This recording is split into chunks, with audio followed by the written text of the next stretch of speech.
Pope Francis made a whirlwind visit to the revered Catholic shrine of Fatima in Portugal. A vision of the Virgin Mary standing in front of them in this fields of Cova de Iria. Virgin Mary appeared to 3 shepherd children in 1917. They said she gave them 3 messages. Well, this weekend, Pope Francis travels to Fatima, Portugal, to celebrate the 100th anniversary of a mysterious apparition that appeared there to 3 children, 3 village children. The children believe the apparition to be the Virgin Mary, the mother of Jesus. Lucia, Jacinta, and Francisco were given the secrets of Fatima on July 13, 1917. But it was kept secret until July 1941, when Sister Lucia shared the first 2 secrets as directed by the bishop. Much later, St. Lucia revealed the third of the secrets that have led to various controversies since its release. Now the Pope has shared some profound revelations on the secrets to guide us on what is next. Before we delve into the details of what the Pope shared, let's explore some details about how the secrets came to be. Custodians of the secrets of the Fatima. The secret of the Fatima was revealed to 3 children on May 13, 1917. They were young shepherds of Aljuestrel village, somewhere around Fatima in Portugal. While they tended some of their flocks at the Cova de Iria, they experienced something unusual. It was about noon. They had just finished reciting the rosary, and they decided to have a playtime building little stone houses. At the time, these 3 cousin shepherds were aged 10, 9, and, respectively. The first was Lucia de Jesus and her cousins, Francisco and Jacinto. These 3 children had a spectacular experience when a great light suddenly appeared before them. It wasn't familiar, and they made to leave because the only thing their little minds could relate to it was that the bright light was lightning. Then again, another flash of light appeared in the clearing before them, and this time, a lady described as brighter than the sun appeared before them, just above a small holm oak. She had a white rosary hanging from her hands, and she began to speak to them.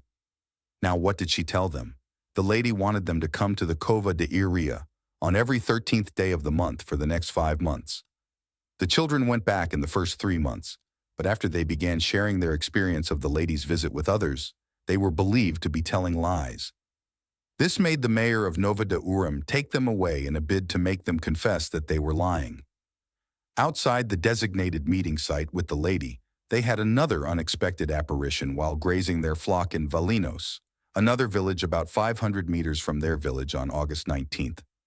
The earliest known apparition of the Virgin Mary isn't quite an apparition at all. It's more a bilocation. Our Lady appeared while she was still living. Subsequently, they returned to the Cova de Iria on the 13th of September and October. By the last visit, the news of the apparitions had spread, and about 70,000 people were present on the last day to experience the apparition with them. In the presence of the people, the lady told the children that she was Our Lady of the Rosary and requested that they build a chapel in her honor right on that site. This chapel was built and named the Chapel of the Apparitions and is still on the site. But did this happen on mere accounts of the children's experience? Absolutely not. Most people didn't believe them. At that time, about 30,000 people gathered to experience the apparition as the children claimed. This made the Blessed Lady promise the children that a miracle would happen the next month so that all who doubted would believe them.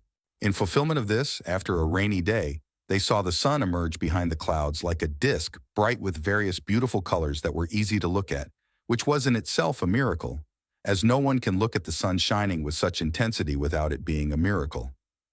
After this, it spun like a fireball, as though it would fall to the ground for 10 minutes. This nearly unbelievable miracle was witnessed by thousands of people, and it became known as the miracle of the sun. Everybody was saying that if the miracle did not happen, the whole family would die. And so he stayed home. He was afraid. And because he was afraid to die, he wasn't there when the miracle of the sun occurred. These experiences led to the acceptance of the first, second, and third secrets of Fatima that the lady shared with the children. So what were these secrets? You're about to find out. Unveiling the secrets of Fatima. While 3 children received the secrets from the lady, only one of them was able to share what the lady said to them. Shortly after the apparition experience, something devastating happened in Fatima, leaving only Sister Lucia to recount the secrets that the lady had shared with her and her cousins. Francisco and Jacinta had died 1 year apart from each other due to the outbreak of the flu in Fatima. Although severely ill, Francisco spent most of his years after the vision offering his life as a penance to console the Lord despite his health. Jacinta also suffered a similar fate as she spent her time praying and offering her sufferings for praying for peace in the world, the unsaved, and the Holy Father. When they died, in 1919 and 1920 respectively, Francisco was initially buried in the parish cemetery, and Jacinta was buried in her family tomb and later interred at the parish cemetery. By 1930, the Catholic Church declared that the miracle of the Son was worthy of belief. Later, in 1952, a tomb was prepared in the basilica at Cova da Iria, where they were buried to the right and left of the main altar respectively. They became beatified in 1979, and they were declared venerable by Pope John Paul II on 13 May 1989. Lucia, on the other hand, survived the flu, and by 1921 she joined the College of Villar and was sent to Tui. She made her confession as a nun on October 3, 1934. 7 years later, she wrote in her memoir, The Secret of the Fatima, that she received alongside her late cousins over 2 decades earlier. Now let's look at the first secret. The first secret was a sea of fire that the lady showed them. It seemed to be beneath the earth, and she saw souls and demons in the fire. They were floating in the blazing fire like transparent burning embers.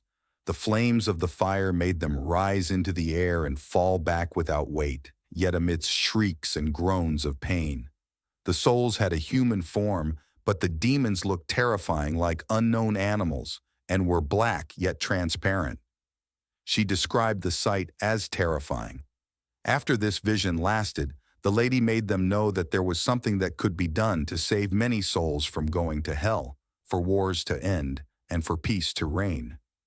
She told them that this would happen if people stopped offending God, but if not, something worse would happen.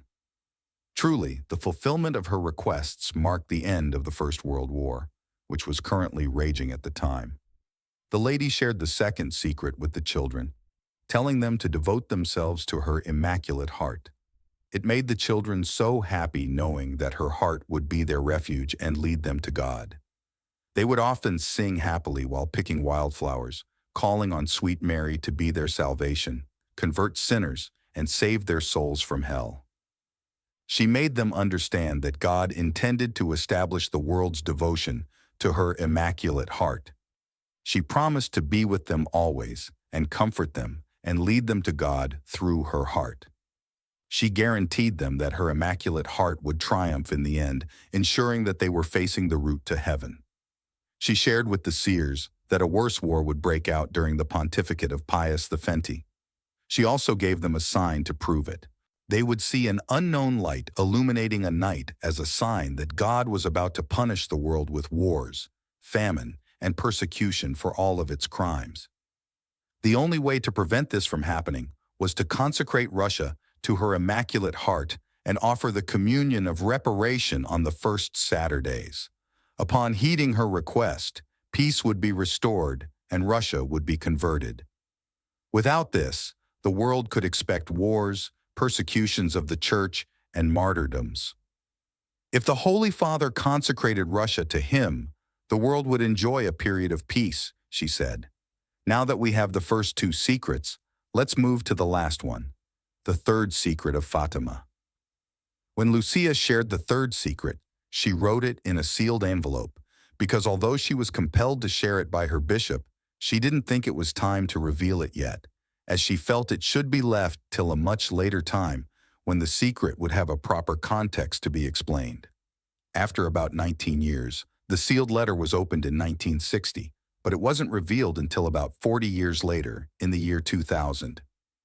In the vision, she saw an angel with a flaming sword, and the flames flashed as though they would set the world ablaze. The angel was on the lady's left and held the sword in his left hand. The fury of the flames that emanating from the sword was swamped in the splendor of the lady's radiance from the direction of her right hand. At that, the angel kept shouting for penance. Then an immense light appeared before them. She saw an image of someone who looked like the bishop, dressed in white, in immense light, similar to how people appear in a mirror when they pass in its front. From their knowledge, they had the presumption that the person was the Holy Father. Now, what they see next will shock you. Next, they saw various people of religious caliber and ranks, bishops, priests, men and women, all going up a steep mountain, and on it was a huge cross hewn from the trunks of a cork tree.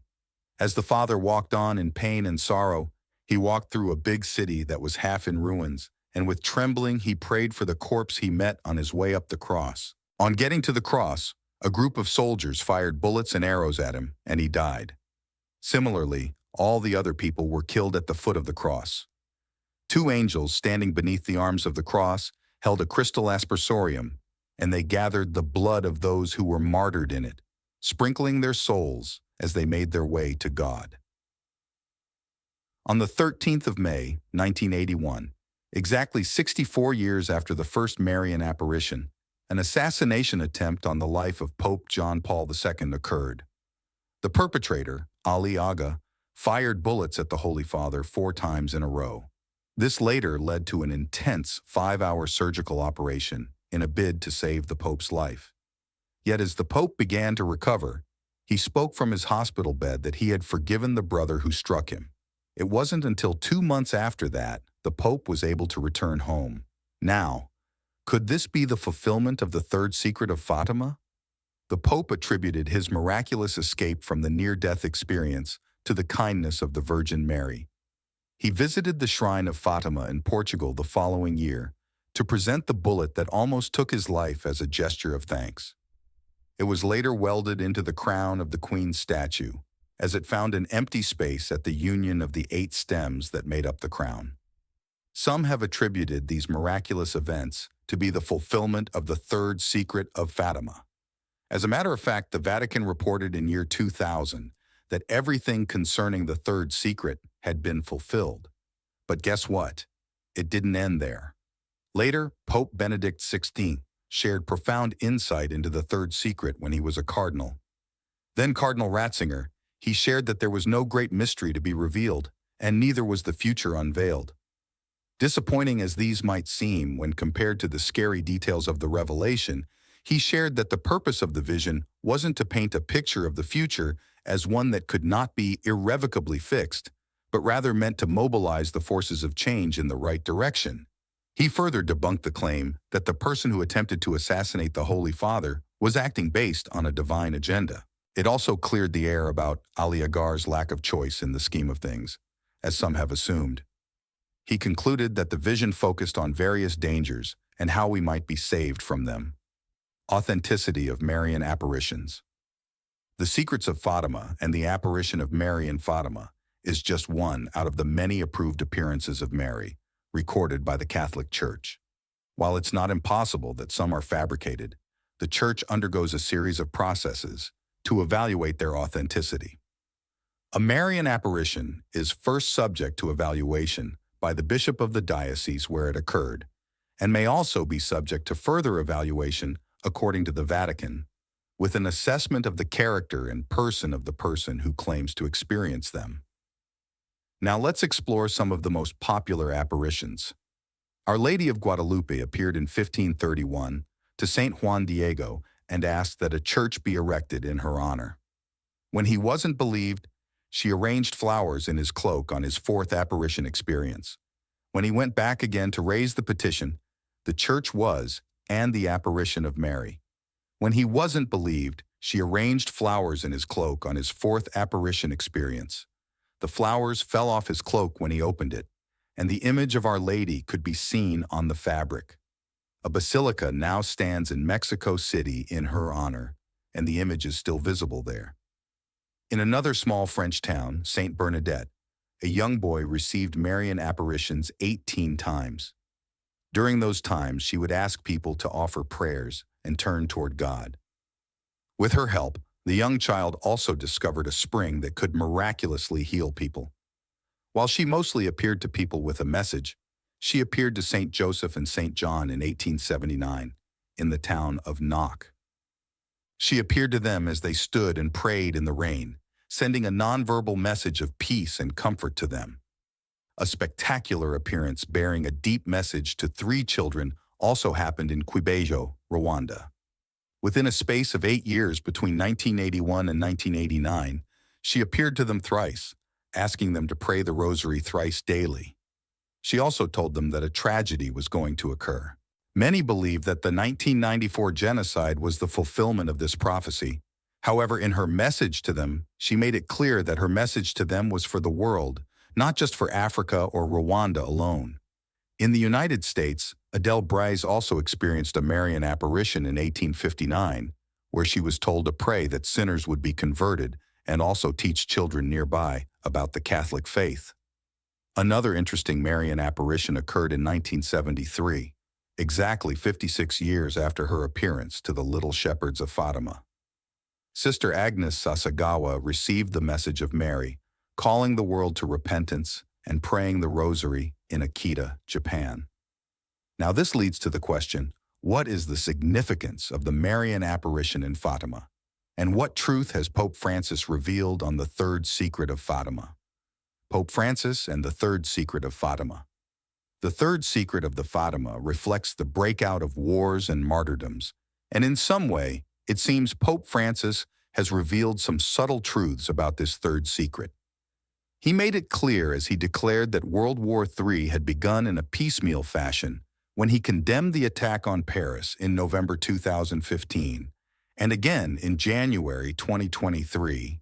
He also made a call to put a stop to what was beginning to look like the start of the Third World War in different parts of the world. This clearly indicates the role of the Pope in the fulfillment of the third secret of Fatima. As Cardinal Ratzinger rightly said, the vision is an indicator of what we should do to enforce change in the right direction. This means it does not directly lay any emphasis on the role of a specific pope, such as Pope Francis, in the fulfillment of these prophecies. Rather, it may reflect the role of the papacy in enforcing change through its successive positions as the world nears its end. The prophecy reveals that the angels continue to cry penance beneath the arm of the cross. This reflects nothing truer as the number of Christian martyrdoms is on the rise. This evidence makes it clear that there is an ongoing war in the world, which may be different from what we've seen in the First and Second World Wars.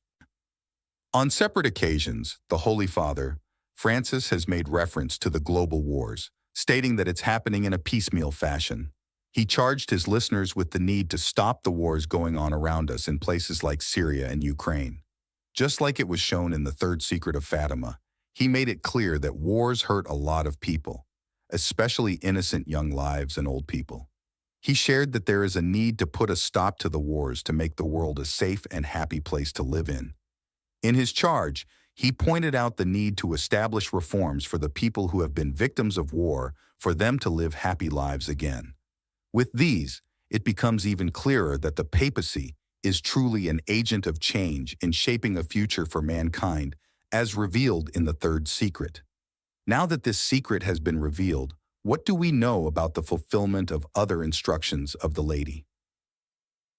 After the series of visions received by the children, Lucia later received another appearance of Mother Mary in 1929, when she received further parts of the secrets of Fatima. It was during this appearance that Senior Lucia again received the request that Russia should be consecrated to her Immaculate Heart. This revelation has led to continuous prayers requesting Mary's intercession for the conversion of Russia. This was done in 1942 by Pope Pius V during the Second World War. These continued to be a practice for succeeding popes, including Pope John Paul II and Pope Francis. The urgency and need to pray the rosary for Russia was born from the rise of the Communist Party, which ultimately denied the existence of God and the period of Joseph Stalin's reign, when he imprisoned and executed millions of people, including Christians. This consecration of Russia was at the heart of the world's peace, as the threat of annihilation remained evident in the face of Russia's nuclear weapons. When Archbishop Tadeusz Kondrusiewicz from Moscow visited Sister Lucia, she asked if he was openly practicing as an archbishop in the city, and when he replied yes, she replied that it meant that the prophecy of Fatima had been fulfilled. The presence of the statue of Our Lady of Fatima in every church in the Archbishop's country is a powerful symbol of the widespread reverence for the Fatima prophecies. Regarding the fulfillment of the third secret and St. Lucia's revelations, opinions diverge. Some believe all instructions have been met, while others perceive lingering uncertainties. Yet beyond these debates lie deeper reflections on spirituality and the human condition. The secrets of Fatima provoke contemplation on faith, the eternal struggle between good and evil, and the need for spiritual awakening. As we ponder the secret's significance for our world, we embark on a journey of introspection, seeking truths that transcend the material realm. Let us engage in dialogue and reflection, nurturing our collective understanding of these timeless mysteries.